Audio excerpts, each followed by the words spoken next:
everyone, welcome back to the Happy Way Kitchen. Today I'm going to be showing you how to make mini chocolate coconut tartlets. So this is a really simple recipe, there's no baking involved.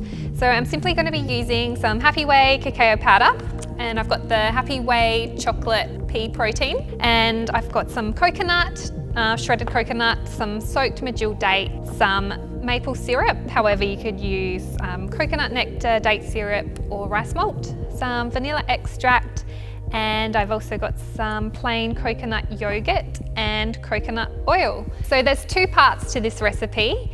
I've got the base and I've also got the coconut cream center. So for the base, I'm simply going to be processing the shredded coconut, the dates and the cacao powder in the processor until it forms a nice doughy consistency, and then I'm going to be lining these mini tartlet tins with the batter. Then to make the coconut chocolate cream center, I'm simply going to be mixing in a large bowl the coconut yogurt, the maple syrup, vanilla extract, the coconut oil and the chocolate protein powder. I'll be mixing that all together until it's nice and smooth, and then pouring it into the center of the tartlets and allowing that to set in the fridge for about 2 hours. And then I'm going to be garnishing the tartlets with some fresh fruit of my choice.